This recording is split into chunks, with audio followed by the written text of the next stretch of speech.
Thinking of নলেজের আজকের উপস্থাপনায় বিশ্বকবি রবীন্দ্রনাথ ঠাকুর রচিত ছোট গল্প স্বর্ণমৃগ। গল্পটি 1299 বঙ্গাব্দে লেখা হয়েছে। ছোট গল্পের সংকলন গ্রন্থ গল্পগুচ্ছে গল্পটি সংকলিত হয়েছে। চলুন শুনে নিই আজকের গল্প স্বর্ণমৃগ। আদ্যনাথ এবং বৈদ্যনাথ চক্রবর্তী দুই শরিক। উভয়ের মধ্যে বৈদ্যনাথের অবস্থাই কিছু খারাপ। বৈদ্যনাথের বাপ মহেশচন্দ্রর বিষয়বুদ্ধি আদৌ ছিল না। তিনি দাদা শিবনাথের উপর সম্পূর্ণ নির্ভর করিয়া থাকিতেন। শিবনাথ ভাইকে প্রচুর স্নেহবাক্য দিয়া তৎপরিবর্তে তাহার বিষয় সম্পত্তি সমস্ত আত্মসাৎ করিয়া লন। কেবল খানকতক কোম্পানির কাগজ অবশিষ্ট থাকে। জীবন সমুদ্রে সেই কাগজ কখানি বৈদ্যনাথের একমাত্র অবলম্বন। শিবনাথ বহু অনুসন্ধানে তাহার পুত্র আদ্যনাথের সহিত এক ধনীর একমাত্র কন্যার বিবাহ দিয়া বিষয়বুদ্ধির আরেকটি সুযোগ করিয়া রাখিয়াছিলেন। মহেশচন্দ্র একটি সপ্ত কন্যা ভারগ্রস্ত দরিদ্র ব্রাহ্মণের প্রতি দয়া করিয়া 1 পয়সা পর না লইয়া তাহার জ্যেষ্ঠা কন্যাটির সহিত পুত্রের বিবাহ দেন। 7টি কন্যাকেই যে ঘরে লন নাই তাহার কারণ তাহার একটিমাত্র পুত্র এবং ব্রাহ্মণ সেরূপ অনুরোধ করে নাই। তবে তাহাদের বিবাহের উদ্দেশ্যে সাধ্য অতিরিক্ত অর্থ সাহায্য করিয়াছিলেন। পিতার মৃত্যুর পর বৈদ্যনাথ তাহার কাগজ কয়খানি লইয়া সম্পূর্ণ নিশ্চিন্ত ও সন্তুষ্ট চিত্তে ছিলেন। কাজকর্মের কথা তাহার মনেও উদয় হইত না। কাজের মধ্যে তিনি গাছের ডাল কাটিয়া বসিয়া বসিয়া বহু যত্নে ছড়ি তৈরি করিতেন। রাজ্যের বালক এবং যুবকগণ তাহার নিকট ছড়ির জন্য উমেদার হইত। তিনি দান করিতেন। ইহা ছাড়া বদান্যতার উত্তেজনায় ছিপ ঘুড়ি লাটাই নির্মাণ করিতেও তাহার বিস্তর সময় যাইত, যাহাতে বহু যত্নে বহু কাল ধরিয়া চাঁচা ছোলার আবশ্যক, অথচ সংসারের উপকারিতা দেখিলে যাহা সে পরিমাণ পরিশ্রম ও কালব্যের অযোগ্য, এমন একটা হাতের কাজ পাইলে তাহার উৎসাহের সীমা থাকে না। পাড়ায় যখন দলাদলি এবং চক্রান্ত লইয়া বড় বড় পবিত্র বঙ্গীয় চণ্ডীমণ্ডপ ধূমাচ্ছন্ন হইয়া উঠিতেছে, তখন বৈদ্যনাথ একটি কলম কাটা ছুরি এবং একখণ্ড গাছের ডাল লইয়া প্রাতকাল হইতে মধ্যাহ্ন এবং আহার ও নিদ্রার পর হইতে সাহাহ্নকাল পর্যন্ত নিজের দাওয়াটিতে একাকী অতিবাহিত করিতেছেন। এমন প্রায় দেখা যাইত। ষষ্ঠীর প্রসাদে শত্রুর মুখে যথাক্রমে ছাই দিয়া বৈদ্যনাথের 2টি পুত্র এবং একটি কন্যা জন্মগ্রহণ করিল। গৃহিণী মোক্ষদা সুন্দরীর অসন্তোষ প্রতিদিন বাড়িয়া উঠিতেছে। আদ্যনাথের ঘরে যেরূপ সমারোহ, বৈদ্যনাথের ঘরে কেন সেরূপ না হয়? ও বাড়ির বিন্ধ্যবাসিনীর যেমন গহনাপত্র, বেনারসি শাড়ি, কথাবার্তার ভঙ্গি এবং চালচলনের গৌরব, মোক্ষদার যে ঠিক তেমনটা হইয়া উঠে না। ইহা অপেক্ষা যুক্তিবিরুদ্ধ ব্যাপার আর কি হইতে পারে? অথচ একই তো পরিবার। ভাইয়ের বিষয়ে বঞ্চনা করিয়া লইয়াই তো উহাদের এত উন্নতি। যত শোনে ততই মোক্ষদার হৃদয়ে নিজ শ্বশুরের প্রতি এবং শ্বশুরের একমাত্র পুত্রের প্রতি অশ্রদ্ধা এবং অবজ্ঞা আর ধরে না। নিজ গৃহের কিছুই তাহার ভালো লাগে না। সকলেই অসুবিধা এবং মানহানিজনক। শয়নের খাটটা মৃতদেহ বহনেরও যোগ্য নয়। যাহা 7 কুলে কেহ নাই, এমন একটা অনাথ চামচিকে শাবকও এই জীর্ণ প্রাচীরে বাস করিতে চাহে না। এবং গৃহসজ্জা দেখিলে ব্রহ্মচারী পরমহংসের চক্ষেও জল আসে। এ সকল অত্যুক্তির প্রতিবাদ করা পুরুষের ন্যায় কাপুরুষ জাতির পক্ষে অসম্ভব। সুতরাং বৈদ্যনাথ বাহিরের দাওয়ায় বসিয়া দ্বিগুণ মনোযোগের সহিত ছড়ি চাঁচিতে প্রবৃত্ত হইলেন।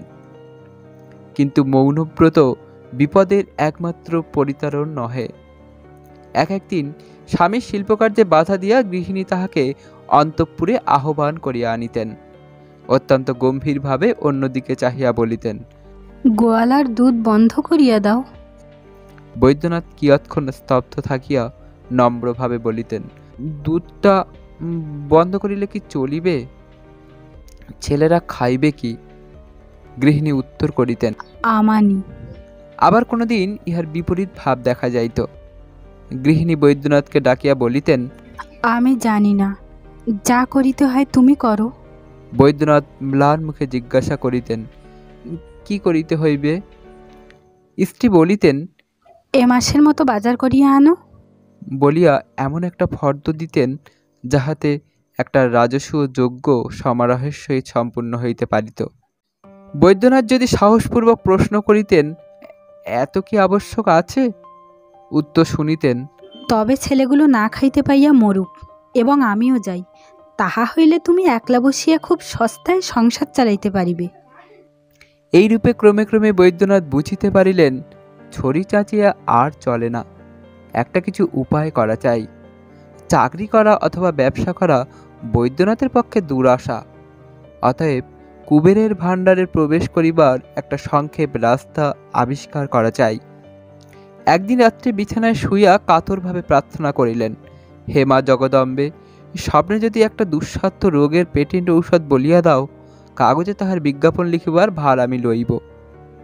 সে রাত্রে স্বপ্নে দেখিলেন তাহার স্ত্রী তাহার প্রতি অসন্তুষ্ট হইয়া বিধবা বিবাহ করিব বলিয়া একান্ত পণ করিয়া বসিয়াছেন। অর্থাভাব সত্ত্বে উপযুক্ত গহনা কোথায় পাওয়া যাইবে বলিয়া বৈদ্যনাথ উক্ত প্রস্তাবে আপত্তি করিতেছেন। বিধবার গহনা আবশ্যক করে না বলিয়া পত্নী আপত্তি খণ্ডন করিতেছেন। তাহার কি একটা চূড়ান্ত জবাব আছে বলিয়া তাহার মনে হইতেছে, অথচ কিছুতেই মাথায় আসিতেছে না।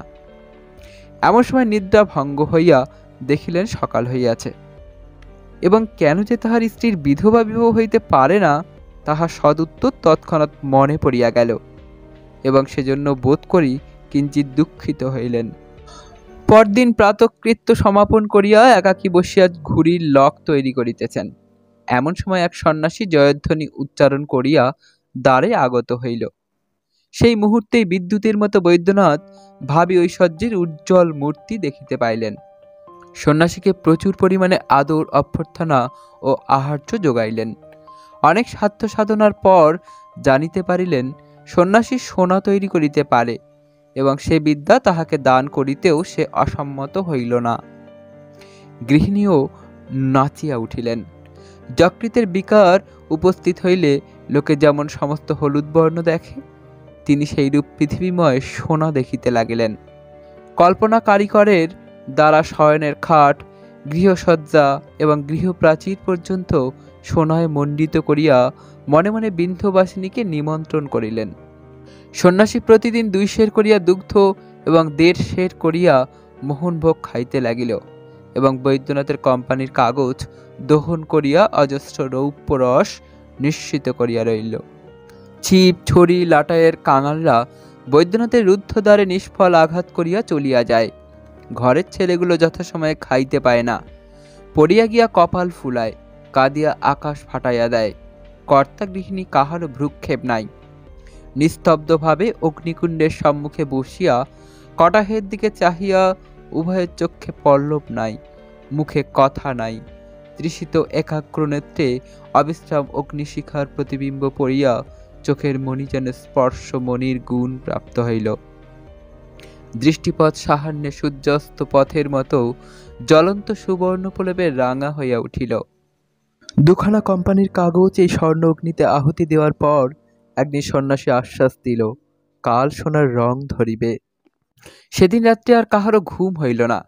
স্ত্রী পুরুষে মিলিয়া সুবর্ণপুরী নির্মাণ করিতে লাগিলেন। তৎসম্বন্ধে মাঝে মাঝে উভয়ের মধ্যে মতভেদ এবং তর্ক উপস্থিত হইয়াছিল, কিন্তু আনন্দ আবেগে তাহার মীমাংসা হইতে বিলম্ব হয় নাই। পরস্পর পরস্পরের খাতিরে নিজ নিজ মত কিছু কিছু পরিত্যাগ করিতে অধিক ইতস্তত করেন নাই। সে রাত্রে দাম্পত্য একীকরণ এত ঘনীভূত হইয়া উঠিয়াছিল। পরদিন আর সন্ন্যাসীর দেখা নাই। চারিদিক হইতে সোনার রং ঘুচিয়া গিয়া সূর্য কিরণ পর্যন্ত অন্ধকার হইয়া দেখা দিল। ইহার পর হইতে শয়নের খাট, গৃহসজ্জা এবং গৃহপ্রাচুর চতুর্গুণ দারিদ্র্য এবং জীর্ণতা প্রকাশ করিতে লাগিল।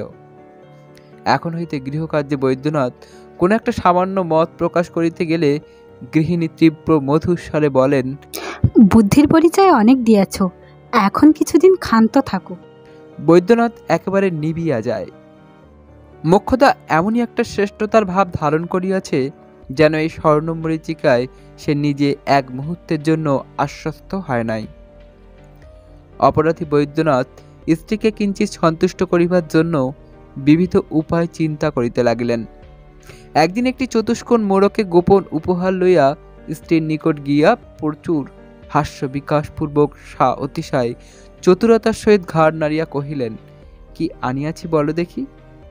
স্ত্রী কৌতূহল গোপন করিয়া উদাসীনভাবে কহিলেন, কেমন করিয়া বলিব, আমি তো আর জান নহি। বৈদ্যনাথ অনাবশ্যক কালব্যয় করিয়া প্রথমে দড়ির গাঁট অতি ধীরে ধীরে খুলিলেন, তারপর ফুঁ দিয়া কাগজের ধুলা ঝাড়িলেন।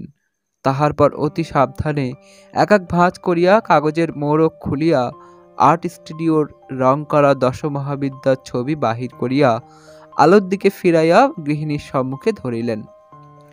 গৃহিণীর তৎক্ষণাৎ বিন্ধবাসিনী শয়নকক্ষের বিলাতি তেলের ছবি মনে পড়িল। অপর্যাপ্ত অবজ্ঞাস্বরে কহিলেন, মরে যাই, এ তোমার বৈঠকখানায় রাখিয়া বসিয়া বসিয়া নিরীক্ষণ করোগে, এ আমার কাজ নাই। বিমর্ষ বৈদ্যনাথ বুঝিলেন অন্যান্য অনেক ক্ষমতার সহিত স্ত্রীলোকের মন যোগাইবার দুরূহ ক্ষমতা হইতেও বিধাতা তাহাকে বঞ্চিত করিয়াছেন। এদিকে দেশে যত দৈবজ্ঞ আছে মোক্ষদা সকলকেই হাত দেখাইলেন, কোষ্ঠী দেখাইলেন।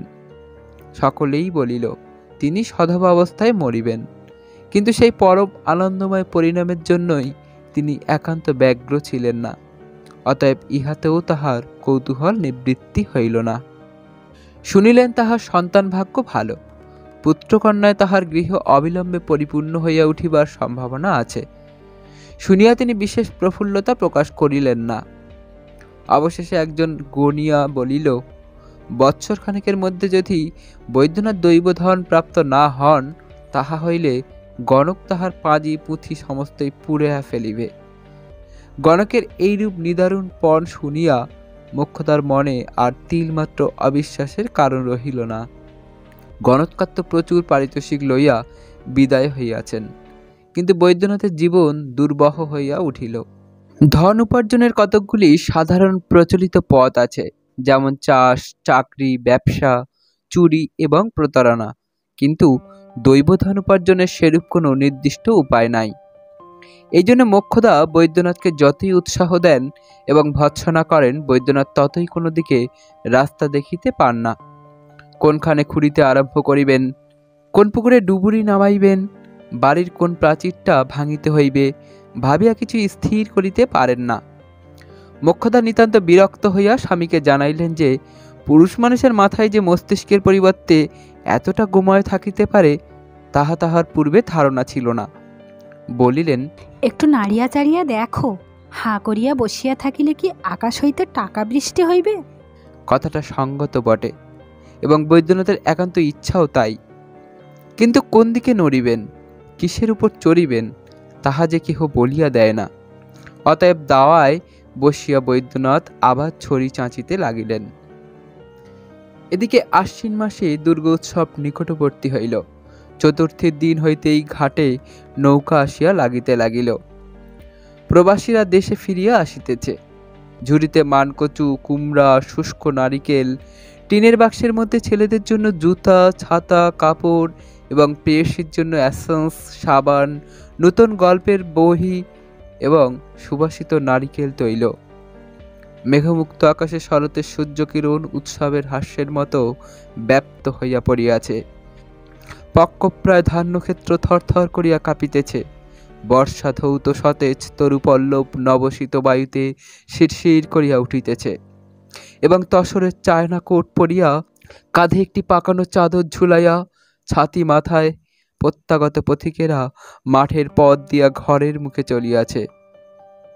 বৈদ্যনাথ বসিয়া বসিয়া তাই দেখেন এবং তাহার হৃদয় হইতে দীর্ঘ নিঃশ্বাস উচ্ছ্বসিত হইয়া উঠে। নিজের নিরানন্দ গৃহের সহিত বাংলাদেশের সহস্র গৃহের মিলন উৎসবের তুলনা করেন এবং মনে মনে বলেন, বিধাতা কেন আমাকে এমন অকর্মণ্য করিয়া সৃজন করিয়াছেন।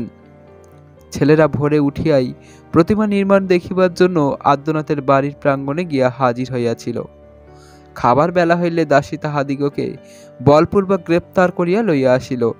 তখন বৈদ্যনাথ বসিয়া বসিয়া এই বিশ্বব্যাপী উৎসবের মধ্যে নিজের জীবনের নিষ্ফলতা স্মরণ করিতেছিলেন। দাসীর হাত হইতে ছেলে দুটিকে উদ্ধার করিয়া কোলের কাছে ঘনিষ্ঠভাবে টানিয়া বড়টিকে জিজ্ঞাসা করিলেন, হারে অবু, এবার পুজোর সময় কি চাস বল দেখি। অবিনাশ তৎক্ষণাৎ উত্তর করিল, একটা নৌকা দিও বাবা। ছোটটিও মনে করিল বড় ভাইয়ের চেয়ে কোনো বিষয়ে ন্যূন হওয়া কিছু নয়, কহিল, আমাকেও একটা নৌকা দিও বাবা। বাপের উপযুক্ত ছেলে, একটা অকর্মণ্য কারুকার্য পাইলে আর কিছু চাহে না। বাপ বলিলেন, আচ্ছা। এদিকে যথাকালে পূজার ছুটিতে কাশী হইতে মোক্ষদার এক খুড়া বাড়ি ফিরিয়া আসিলেন। তিনি ব্যবসায়ে উকিল। মোক্ষদা কিছুদিন ঘন ঘন তাহার বাড়ি যাতায়াত করিলেন। অবশেষে একদিন স্বামীকে আসিয়া বলিলেন, ওগো, তোমাকে কাশী যাইতে হইতেছে। বৈদ্যনাথ সহসা মনে করিলেন বুঝি তাহার মৃত্যুকাল উপস্থিত, গণক কোষ্ঠী হইতে আবিষ্কার করিয়াছে। সহধর্মিণী সেই সন্ধান পাইয়া তাহার সদ্গতি করিবার যুক্তি করিতেছেন। পরে শুনিলেন এইরূপ জনশ্রুতি যে কাশীতে একটি বাড়ি আছে, সেখানে গুপ্তধন মিলিবার কথা। সেই বাড়ি কিনিয়া ধন উদ্ধার করিয়া আনিতে হইবে। বৈদ্যনাথ বলিলেন, কি সর্বনাশ, আমি কাশী যাইতে পারিব না। বৈদ্যনাথ কখনো ঘর ছাড়িয়া কোথাও যান নাই। গৃহস্থকে কি করিয়া ঘর ছাড়া করিতে হয় প্রাচীন শাস্ত্রকারগণ লিখিতেছেন। স্ত্রীলোকের সে সম্বন্ধে অশিক্ষিত পটুত্ব আছে। মোক্ষদা মুখের কথায় ঘরের মধ্যে যেন লঙ্কার ধোঁয়া দিতে পারিতেন, কিন্তু তাহাতে হতভাগ্য বৈদ্যনাথ কেবল চোখের জলে ভাসিয়া যাইত, কাশী যাইবার নাম করিত না। দিন 2-3 গেল। বৈদ্যনাথ বসিয়া বসিয়া কতকগুলা কাষ্ঠখণ্ড কাটিয়া কুঁদিয়া জোড়া দিয়া 2খানি খেলনার নৌকা তৈরি করিলেন। তাহাতে মাস্তুল বসাইলেন, কাপড় কাটিয়া পাল আঁটিয়া দিলেন, লাল শালুর নিশান উড়াইলেন, হাল ও দাঁড় বসাইয়া দিলেন। একটি পুতুল কর্ণধার এবং আরোহীও ছাড়িলেন না। তাহাতে বহু যত্ন এবং আশ্চর্য নিপুণতা প্রকাশ করিলেন। সে নৌকা দেখিয়া অসহ্য চিত্তচাঞ্চল্য না জন্মে এমন সংযত চিত্ত বালক সম্প্রতি পাওয়া দুর্লভ। অতএব বৈদ্যনাথ সপ্তমীর পূর্বরাত্রে যখন নৌকা দুটি লইয়া ছেলেদের হাতে দিলেন, তাহারা আনন্দে নাচিয়া উঠিল। একে তো নৌকার খোলটাই যথেষ্ট, তাহাতে আবার হাল আছে, দাঁড় আছে, মাস্তুল আছে, পাল আছে, আবার যথাস্থানে মাঝি বসিয়া। ইহাই তাহাদের সমধিক বিস্ময়ের কারণ হইল। ছেলেদের আনন্দ কলরবে আকৃষ্ট হইয়া মোক্ষদা আসিয়া দরিদ্র পিতার পূজার উপহার দেখিলেন।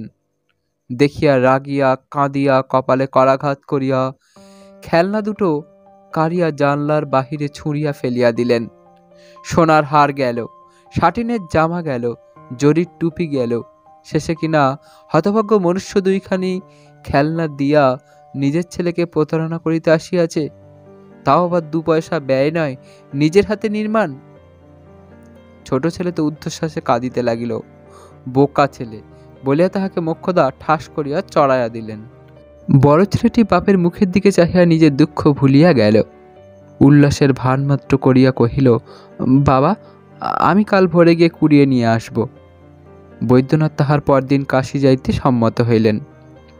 কিন্তু টাকা কোথায়? তাহার স্ত্রী গহনা বিক্রয় করিয়া টাকা সংগ্রহ করিলেন। বৈদ্যনাথের পিতামহীর আমলের গহনা, এমন খাঁটি সোনা এবং ভারী গহনা আজকালকার দিনে পাওয়াই যায় না। বৈদ্যনাথের মনে হইল তিনি মরিতে যাইতেছেন।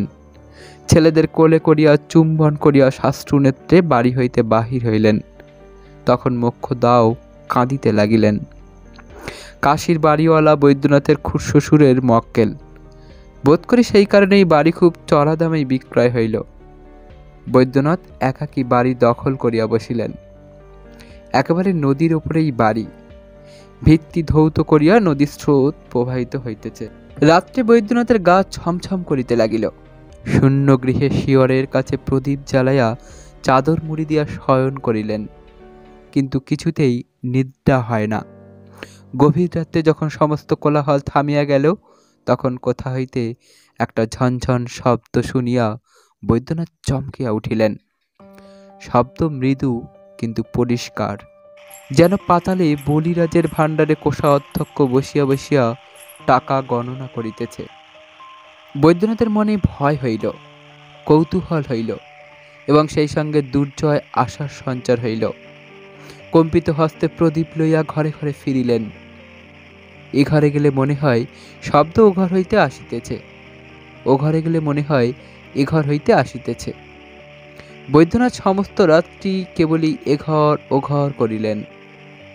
দিনের বেলা সেই পাতালভেদী শব্দ অন্যান্য শব্দের সহিত মিশিয়া গেল, আর তাহাকে চিনা গেল না। রাত্রি ২-৩ প্রহরের সময় যখন জগৎ নিদ্রিত হইল, তখন আবার সেই শব্দ জাগিয়া উঠিল। বৈদ্যনাথের চিত্ত নিতান্ত অস্থির হইল। শব্দ লক্ষ্য করিয়া কোন দিকে যাইবেন ভাবিয়া পাইলেন না। মরুভূমির মধ্যে জলের কল্লোল শোনা যাইতেছে, অথচ কোন দিক হইতে আসিতেছে নির্ণয় হইতেছে না। ভয় হইতেছে, পাছে একবার ভুল পথ অবলম্বন করিলে গুপ্ত নির্ঝরিণী একেবারে আয়ত্তের অতীত হইয়া যায়।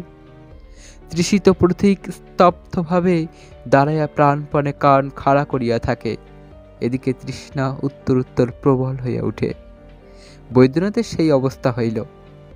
বহুদিন অনিশ্চিত অবস্থাতেই কাটিয়া গেল। কেবল অনিদ্রা এবং বৃথা আশ্বাসে তাহার সন্তোষ স্নিগ্ধ মুখে ব্যগ্রতার তীব্র ভাব রেখাঙ্কিত হইয়া উঠিল। কোটর নিবিষ্ট চকিত নেত্রে মধ্যাহ্নের মরু বালুকার মতো একটা জ্বালা প্রকাশ পাইল।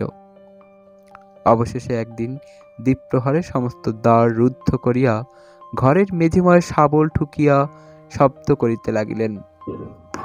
একটি পার্শ্ববর্তী ছোট কুঠুরির মেঝের মধ্য হইতে ফাঁপা আওয়াজ দিল। রাত্রি নিষিপ্ত হইলে পর বৈদ্যনাথ একাকী বসিয়া সেই মেঝে খনন করিতে লাগিলেন। যখন রাত্রি প্রভাব প্রায়, তখন ছিদ্র খনন সম্পূর্ণ হইল। বৈদ্যনাথ দেখিলেন নিচে একটা ঘরের মতো আছে, কিন্তু সেই রাত্রের অন্ধকারে তাহার মধ্যে নির্বিচারে পা নামাইয়া দিতে সাহস করিলেন না। গর্তের উপর বিছানা চাপা দিয়া শয়ন করিলেন, কিন্তু শব্দ এমনই পরিস্ফুট হইয়া উঠিল যে ভয়ে সেখান হইতে উঠিয়া আসিলেন। অথচ গৃহ অরক্ষিত রাখিয়া দ্বার ছাড়িয়া দূরে যাইতেও প্রবৃত্তি হইল না। লোভ এবং ভয় দুই দিক হইতে 2 হাত ধরিয়া টানিতে লাগিল। রাত কাটিয়া গেল। আজ দিনের বেলাও শব্দ শোনা যায়। ভৃত্যকে ঘরের মধ্যে ঢুকিতে না দিয়া বাহিরে আহারাদি করিলেন। আহারান্তে ঘরে ঢুকিয়া দ্বারে চাবি লাগাইয়া দিলেন। দুর্গা নাম উচ্চারণ করিয়া গহ্বর মুখ হইতে বিছানা সরাইয়া ফেলিলেন। জলের ছলছল এবং ধাতুদ্রব্যের ঠং ঠং খুব পরিষ্কার শোনা গেল। ভয়ে ভয়ে গর্তের কাছে আস্তে আস্তে মুখ লইয়া গিয়া দেখিলেন অনতি উচ্চ কক্ষের মধ্যে জলের স্রোত প্রবাহিত হইতেছে। অন্ধকারে আর বিশেষ কিছু দেখিতে পাইলেন না। একটা বড় লাঠি নামাইয়া দেখিলেন জল 1 হাঁটুর অধিক নহে। একটি দিয়াশলাই ও বাতি লইয়া সেই অগভীর গৃহের মধ্যে অনায়াসে লাফাইয়া পড়িলেন। পাছে এক মুহূর্তে সমস্ত আশা নিবিয়া যায়, এই জন্য বাতি জ্বালাইতে হাত কাঁপিতে লাগিল। অনেকগুলি দিশলাই নষ্ট করিয়া অবশেষে বাতি জ্বলিল। দেখিলেন একটি মোটা লোহার শিকলিতে একটি বৃহৎ তামার কলসি বাঁধা রহিয়াছে। একবার জলের স্রোত প্রবল হয় এবং শিকলি কলসির উপর পড়িয়া শব্দ করিতে থাকে। বৈদ্যনাথ জলের উপর ছপ ছপ শব্দ করিতে করিতে তাড়াতাড়ি সেই কলসির কাছে উপস্থিত হইলেন। গিয়া দেখিলেন কলসি শূন্য। তথাপি নিজের চক্ষুকে বিশ্বাস করিতে পারিলেন না। 2 হস্তে কলসি তুলিয়া খুব করিয়া ঝাঁকানি দিলেন। ভিতরে কিছুই নাই। উপুর করিয়া ধরিলেন, কিছুই পড়িল না। দেখিলেন কলসির গলা ভাঙা, যেন এককালে এই কলসির মুখ সম্পূর্ণ বন্ধ ছিল, কে ভাঙিয়া ফেলিয়াছে। তখন বৈদ্যনাথ জলের মধ্যে 2 হস্ত দিয়া পাগলের মতো হাতড়াইতে লাগিলেন। কর্দম স্তরের মধ্যে হাতে কি একটা ঠেকিল, তুলিয়া দেখিলেন মরার মাথা। সেটাও একবার কানের কাছে লইয়া ঝাঁকাইলেন, ভিতরে কিছুই নাই। ছুঁড়িয়া ফেলিয়া দিলেন। অনেক খুঁজিয়া নরকঙ্কালের অস্থি ছাড়া আর কিছুই পাইলেন না। দেখিলেন নদীর দিকে দেয়ালের এক জায়গা ভাঙা, সেইখান দিয়া জল প্রবেশ করিতেছে এবং তাহার পূর্ববর্তী যে ব্যক্তির কোষ্ঠীতে দৈব ধন লাভ লেখা ছিল, সেও সম্ভবত এই ছিদ্র দিয়া প্রবেশ করিয়াছিল। অবশেষে সম্পূর্ণ হতাশ হইয়া মা বলিয়া মস্ত একটা মর্মভেদী দীর্ঘ নিঃশ্বাস ফেলিলেন। প্রতিধ্বনি যেন অতীতকালের আরো অনেক হতাশ্বাস ব্যক্তির নিঃশ্বাস একত্রিত করিয়া ভীষণ গাম্ভীর্যের সহিত পাতাল হইতে স্তনিত হইয়া উঠিল। সর্বাঙ্গে জল কাদা মাখিয়া বৈদ্যনাথ উপরে উঠিলেন। জনপূর্ণ কোলাহলময় পৃথিবী তাহার নিকটে আদ্যপান্ত মিথ্যা এবং সেই শৃঙ্খলবদ্ধ ভগ্ন ঘটের মতো শূন্য বোধ হইল। আবার যে জিনিসপত্র বাঁধিতে হইবে, টিকিট কিনিতে হইবে, গাড়ি চড়িতে হইবে, বাড়ি ফিরিতে হইবে, স্ত্রীর সহিত বাক বিতণ্ডা করিতে হইবে, জীবন প্রতিদিন বহন করিতে হইবে, সে তাহার অসহ্য বলিয়া বোধ হইল। ইচ্ছা হইল নদীর জীর্ণ পাড়ের মতো ঝুপ করিয়া ভাঙিয়া জলে পড়িয়া যান। কিন্তু তবু সেই জিনিসপত্র বাঁধিলেন, টিকিট কিনিলেন এবং গাড়িও চড়িলেন, এবং একদিন শীতের সাহান্যে বাড়ির দ্বারে গিয়া উপস্থিত হইলেন। আশ্বিন মাসে শরতের প্রাতঃকালে দ্বারের কাছে বসিয়া বৈদ্যনাথ অনেক প্রবাসীকে বাড়ি ফিরিতে দেখিয়াছেন এবং দীর্ঘশ্বাসের সহিত মনে মনে এই বিদেশ হইতে দেশে ফিরিবার সুখের জন্য লালায়িত হইয়াছেন। তখন আজিকার সন্ধ্যা স্বপ্নেরও অগম্য ছিল। বাড়িতে প্রবেশ করিয়া প্রাঙ্গণের কাষ্ঠাসনে নির্বোধের মতো বসিয়া রহিলেন, অন্তঃপুরে গেলেন না। সর্বপ্রথমে ঝি তাহাকে দেখিয়া আনন্দ কোলাহল বাধাইয়া দিল। ছেলেরা ছুটিয়া আসিল, গৃহিণী ডাকিয়া পাঠাইলেন। বৈদ্যনাথের যেন একটা ঘোর ভাঙিয়া গেল। আবার যেন তাহার সেই পূর্ব সংসারে জাগিয়া উঠিলেন। শুষ্ক মুখে ম্লান হাস্য লইয়া একটা ছেলেকে কোলে করিয়া একটা ছেলের হাত ধরিয়া অন্তঃপুরে প্রবেশ করিলেন। তখন ঘরে প্রদীপ জ্বালানো হইয়াছে এবং যদিও রাত হয় নাই, তথাপি শীতের সন্ধ্যা রাত্রির মতো নিস্তব্ধ হইয়া আসিয়াছে। বৈদ্যনাথ খানিকক্ষণ কিছু বলিলেন না। তারপর মৃদু স্বরে স্ত্রীকে জিজ্ঞাসা করিলেন, কেমন আছো? স্ত্রী তাহার কোনো উত্তর না দিয়া জিজ্ঞাসা করিলেন, কি হইল? বৈদ্যনাথ নিরুত্তরে কপালে আঘাত করিলেন। মোক্ষদার মুখ ভারী শক্ত হইয়া উঠিল। ছেলেরা প্রকাণ্ড একটা অকল্যাণের ছায়া দেখিয়া আস্তে আস্তে উঠিয়া গেল। ঝির কাছে গিয়া বলিল, সেই নাপিতের গল্প বলো, বলিয়া বিছানায় শুইয়া পড়িল। রাত হইতে লাগিল, কিন্তু দুজনের মুখে একটি কথা নাই। বাড়ির মধ্যে কি একটা যেন ছমছম করিতে লাগিল এবং মোক্ষদার ঠোঁট দুটি ক্রমশ সেই বজ্রের মতো আটিয়া আসিল। অনেকক্ষণ পরে মোক্ষদা কোনো কথা না বলিয়া ধীরে ধীরে শয়ন গৃহের মধ্যে প্রবেশ করিলেন এবং ভিতর হইতে দ্বার রুদ্ধ করিয়া দিলেন। বৈদ্যনাথ চুপ করিয়া বাহিরে দাঁড়াইয়া রহিলেন। চৌকিদার প্রহর হাঁকিয়া গেল। শ্রান্ত পৃথিবী অকাতর নিদ্রায় মগ্ন হইয়া রহিল। আপনার আত্মীয় হইতে আরম্ভ করিয়া অনন্ত আকাশের নক্ষত্র পর্যন্ত কেহই এই লাঞ্ছিত ভগ্ন নিদ্র বৈদ্যনাথকে একটি কথা জিজ্ঞাসা করিল না। অনেক রাত্রে বোধ করি কোনো স্বপ্ন হইতে জাগিয়া বৈদ্যনাথের বড় ছেলেটি শয্যা ছাড়িয়া আস্তে আস্তে বারান্দায় আসিয়া ডাকিল, বাবা। তখন তাহার বাবা সেখানে নাই। অপেক্ষাকৃত ঊর্ধ্ব কণ্ঠে রুদ্ধ দ্বারের বাহির হইতে ডাকিল, বাবা, কিন্তু কোনো উত্তর পাইল না। আবার ভয়ে ভয়ে বিছানায় গিয়া শয়ন করিল। পূর্ব প্রথা অনুসারে ঝি সকালবেলায় তামাক সাজিয়া তাহাকে খুঁজিল, কোথাও দেখিতে পাইল না। বেলা হইলে প্রতিবেশীগণ গৃহে প্রত্যাগত বান্ধবের খোঁজ লইতে আসিল, কিন্তু বৈদ্যনাথের সহিত সাক্ষাৎ হইল না। এতক্ষণ শুনছিলেন বিশ্বকবি রবীন্দ্রনাথ ঠাকুর রচিত ছোট গল্প স্বর্ণমৃগ। গল্পটি মনোগ্রাহী হলে এরকম আরও গল্প শোনার জন্য থিঙ্কিং অব নলেজের পাশে থাকবেন। ধন্যবাদ।